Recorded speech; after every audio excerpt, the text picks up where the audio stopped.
friend, Roger Christopherson here again with another first listener review. And, I'm always asking people if they enjoy babbling because that is what I do. I babble about music that I really like most of the time. Hopefully, I like to like everything. But, sometimes you get a clunker. Today, obviously I knew going into this one, it wasn't going to be a clunker. It's Jethro Tull live, bursting out the inflated edition. And I say I know it wasn't going to be a clunker because, I have the original bursting out. And I know that's good because I'm a huge fan of this band. So I already knew it, it was going to sound like pretty much anyway, but, I had to have it anyway because this is what I do. I collect everything. So this is the inflated edition. It's got a bunch of, added songs, stuff from like sound checks and rehearsals and whatever. And then there's the entire Madison Square Garden. CD3 is the entire Madison Square Garden show. Kind of a condensed show, minus their bass player. They had a fill-in for that show.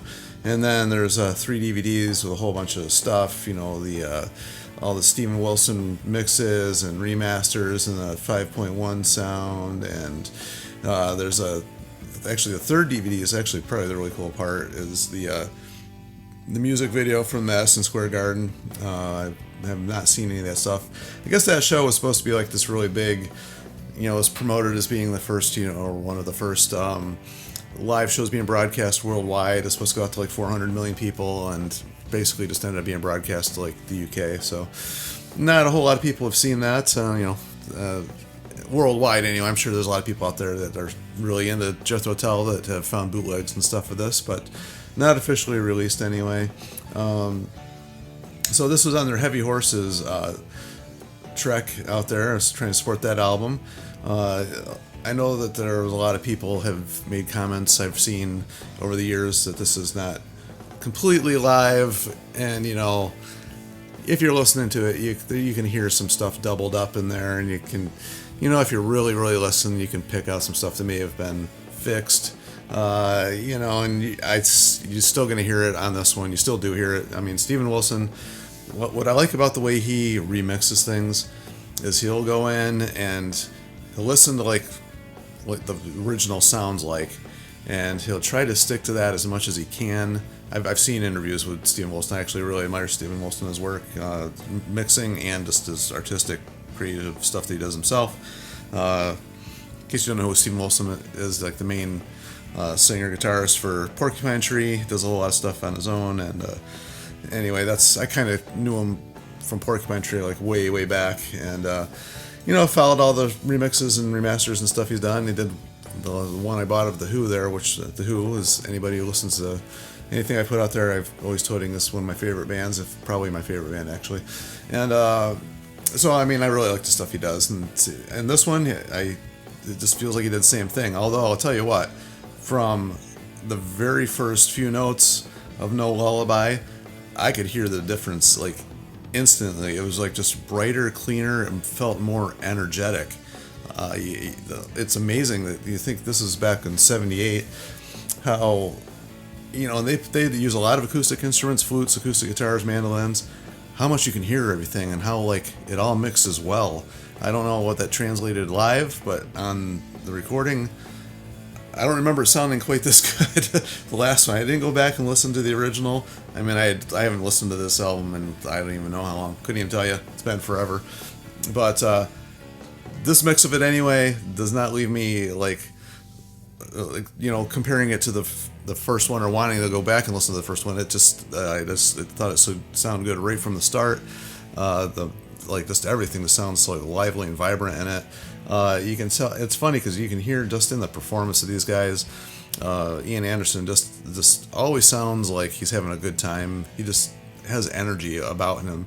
You think about it, this is kind of like folk rock, I guess is kind of how you would describe this. And the crowd is just loving it. Yeah, and it's just strange because they're like really the only band I'm aware of that was like really big that was out at this point in time doing this kind of thing, and the audience just loved them, and people still love this music. The version of Jethro Tull nowadays, it's like nothing. It isn't this band, so you can't even compare the two. He doesn't sing this way anymore, but this is like in his peak, I think. And of course, you got Martin Barre on guitar, who, in my opinion, he's one of those guys. that you hear the guitar. He could just be playing a bar chord, funny bar chord, and you just know it's him. He's got a sound. He's got a feel. It's one of these guys that the fingertips touch the strings. It starts playing. You just know it's him. He doesn't. It's just like he grabs a guitar, plugs in, plays, and he's got his own sound. He's just very unique in that way. He plays exactly what these songs need to be played, and he's good. I mean, he doesn't screw up. You don't hear him making like bad notes very often, and he just plays really, really good on this thing. So it was fun listening to this again. Like I said, I haven't listened to this in forever. I really had nothing to compare it to in my memory because it's been so long since I listened to it. I don't remember what the original sounded like. So that was it was great listening to this again and just hearing the feel and the vibe of a live concert. I know the original is taken from a bunch of different shows in Europe. Most of these, from what I can understand, were taken from a show in Germany. Of course, then you got the show here, Madison Square Garden.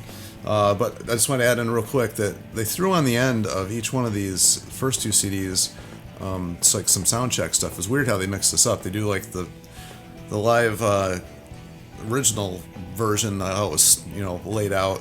There's CD1, CD2, but at the end of each one, they threw in a bunch of extra stuff. Instead of putting it all at the end or a separate disc or anything, they kind of threw it in the middle. So you're listening to like the first CD, and then all of a sudden there's these extra songs, and then you put on CD2, and it's back to the concert again. So, I mean, I'm not complaining. It was just weird. So I thought that was a little strange way to do it. But I mean, they filled up these CDs. There's like not a minute really, maybe a couple minutes of blank space on all of these, and they filled them up. So no complaints on the amount of stuff that they have on here. It was fun listening to the Madison Square Garden, although I don't think it's weird because one member changes. Of course, there's a lot of pressure on them to perform live. This is supposed to be a big deal, so you can hear that the energy is a little different in that show. They still sound great. It doesn't sound as I don't know, like they're playing with the looseness and the fun vibe that they normally have. Because I've heard I got a lot of bootleg stuff of Tull as well. Not recorded this well, like bootleg stuff that doesn't sound this good. So this really sounds good, but you can hear the difference. It's not bad. There's no screw ups or like major train wrecks or anything. But you just hear the vibes a little different on it. But it was still fun to listen to. The video is kind of cool. I haven't really gotten through all that yet. Sure I will, but this showed up a little bit late. I was expecting to get this a couple days ago, and it didn't come in until today. So just getting done checking it out. This is like a one listen deal so far, and really enjoying it though. I love Jethro Tull. It's like I wish they were still putting out music like this. I don't think it's ever going to happen. I think Jethro Tull, I don't know. Ian Anderson is the only original member, I think, at this point. He doesn't sing at all like this, which is whatever. I mean, you get older and your voice doesn't stay the same. I get it.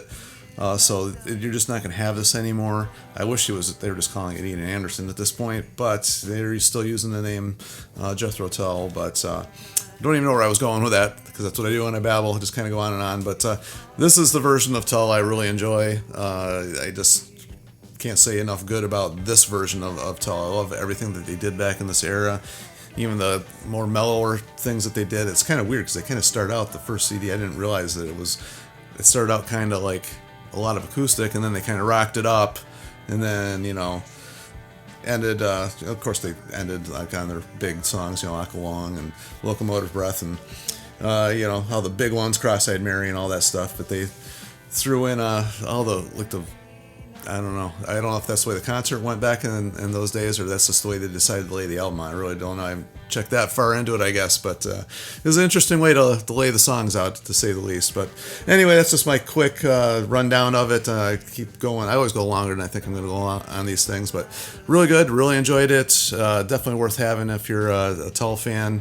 I didn't compare it to the original, but just by listening to it, I can tell you it's crisp and clean and bright, and I know Steven Wilson's mixes are always top notch, and this one doesn't cease to impress me at all. So I was really happy with this purchase, and that's all I got to say about that one. I'm just going on and on, but feel free to leave your comments as always, and like, share, and subscribe to keep this music alive, because I'm really digging this one. I'm usually not that excited about live re-releases, but this one was really good. So anyway, talk to you on the next one. See ya.